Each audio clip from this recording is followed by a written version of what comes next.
자, 이번 시간은 신군부 독재와 5.18 광주 민주화 운동에 대해서 다룰 겁니다. 자, 우선 지난 시간에 우리가 배웠듯이 박정희는 11.6 사태로 김재규에게 피살당했어요. 그럼 독재자가 사라진 셈인데, 그럼 독재자가 사라져서 국민에게 권력이 바로 돌아갔느냐? 역사를 아는 우리에게는 당연히 그렇지 않다는 걸 알고 있죠. 또 다른 독재자가 나타났지. 그래서 11.6 사태, 이 박정희가 피살된 이후의 상황을 살펴보자면, 자, 정부는 제주도를 제외한 전국에 비상계엄을 선포합니다. 대통령은 당시 국무총리였던 최규하가 승계했는데 이 사람은 존재감이 별로 없는 무색무취한 사람이었어. 자, 국민들 사이에서는 독재를 하던 박정희가 죽었으니까 유신체제는 이제 끝날 거고 민주주의가 실현될 것이라고 기대했습니다. 하지만 자, 1961년 4.19 혁명으로 이승만이라는 독재자를 몰아낸 이후에 민주주의가 올 거라고 생각했지만 박정희라는 군인이 출연했듯이 이번에도 새로운 군인 세력이 권력을 잡을 준비를 하고 있었습니다. 자, 이들을 신군부라고 불러. 새로운 군인들이 나타났다는 얘기겠지.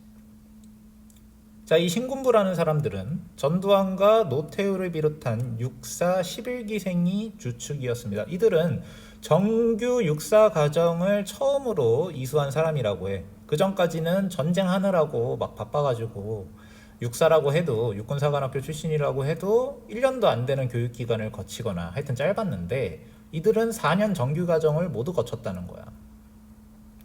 자, 이들은 박정희의 비호 아래 이 육사 11기생 중에 전두환, 노태우를 비롯한 이 사람들은 하나이라는 군대 사조직을 결성해서 군대 내 세력을 키웠습니다. 자, 박정희는 이들을 왜 밀어줬느냐? 군대 내 자기 사람을 심어서 통제를 강화하기 위해서였는데 실제로 전두환이 박정희가 자기 밑에 둬서 일을 시키려고 하니까 전 군대에 남겠다. 군에도 각하의 사람이 있어야 된다. 이런 식으로 얘기를 하니까 박정희가 이제 전두환을 이제 군대에 남겨놓고 이제 키워준 거지. 자, 그래서 이들이 이제 권력을 잡기 위해서 11.6 사태가 일어난 지 한 40일 정도 지난 뒤에 12.12 군사 반란을 일으킵니다. 자, 12.12 군사 반란은 간단히 개요를 살펴보자면, 자, 12.6 이후에 보안사령관이었던 전두환이 뚜렷하게 권력 지향적인 태도를 보입니다. 보안사는 지금의 기무사인데 군대의 정보를 다루는 기구야. 그래서 이 전두환이 중앙정보부와 검찰, 경찰 등을 전두환이 지휘 통제하는 상황이 됐어. 왜냐하면 당시 권력을 가지고 있었던 대통령, 경호실장, 중앙정보부장 다 죽었기 때문에 전두환이 순식간에 실세가 돼버렸단 말이야. 그래서 전두환이 이런 권력지향적인 태도를 보이니까 군대에서 최고 지휘관이었던 참모총장 정승화가 전두환을 견제하기 시작했어. 자, 그러니까 전두환이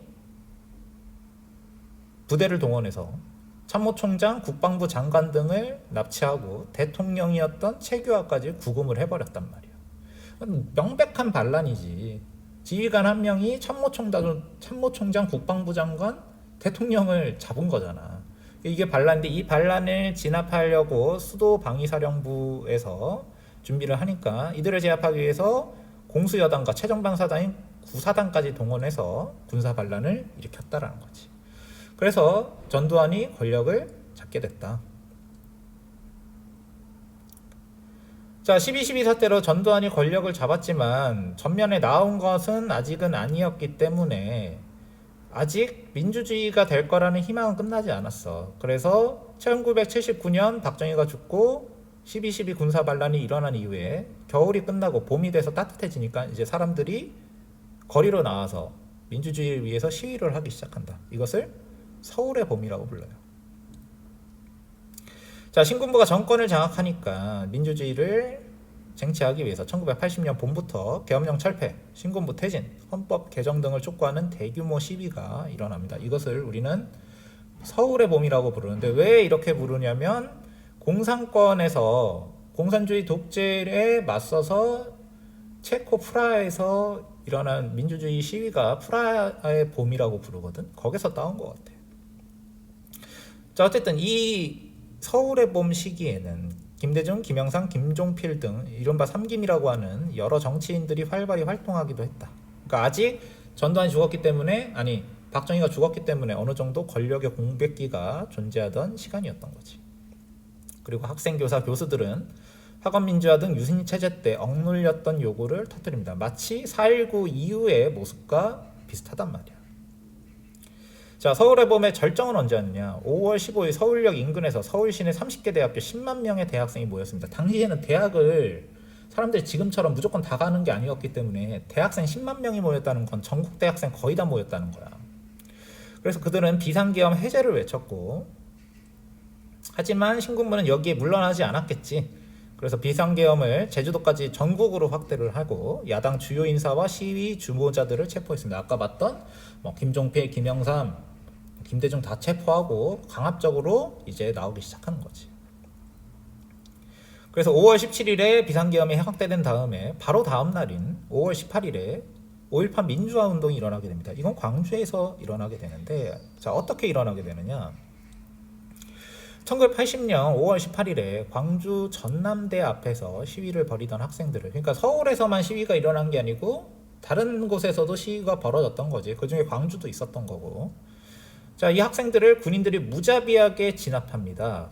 그래서 이에 대항하여 5.18 민주화 운동이 시작되었는데, 자, 신군부는 공수부대를 투입하고 광주로 통하는 교통을 통제하는 등 강경하게 탄압했는데, 당시 이 강경항이라는 거는 굉장히 순화해서 얘기한 거고.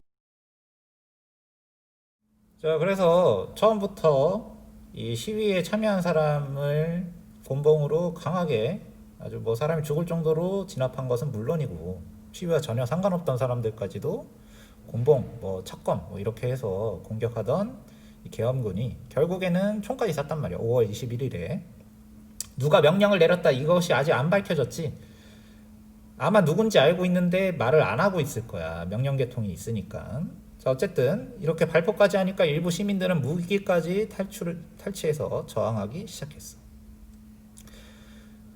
자, 5월 22일에는 시민수습대책위원회라는 걸 구성해서 자발적으로 무기를 회수하고 정부의 평화협상을 제안했지만, 신군부 세력은 탱크와 헬기를 동원해서 시민군을 공격하고 정남도청을 장악했습니다.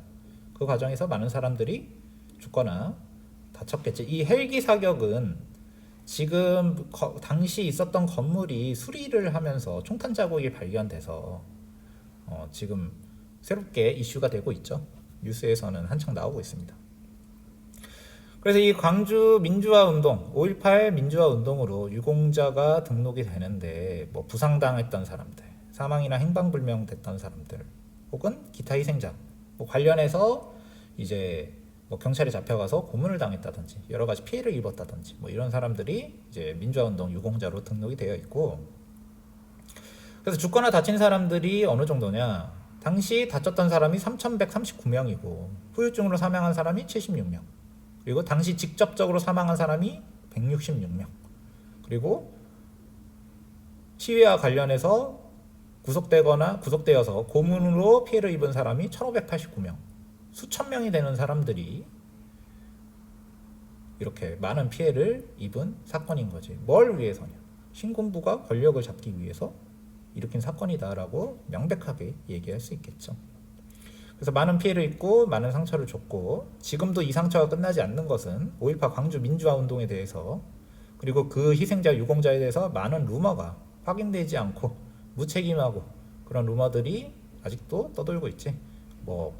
북한이 사주했다더니 폭동이라느니 아직도 그런 식으로 하고 있지. 그래서 5.18이 40년이 지나서도 끝나지 않았다는 소리를 듣는 것은 이런 이유도 크단 말이에요. 자꾸 왜곡을 하니까. 자, 이런 근거 없고 악의에 기반한 루머에 휘둘리지 않는 지성을 우리는 가져야겠습니다. 그리고 이 5.18 광주 민주화 운동을 진압을 하면서 전두환은 본격적으로 권력을 완전히 장악하게 되는 거죠. 서울의 봄도 진압을 하고 광주에서 일어난 시위도 진압을 했으니 이제 전두환 앞엔 거칠 것이 없겠죠. 여기까지 하겠습니다.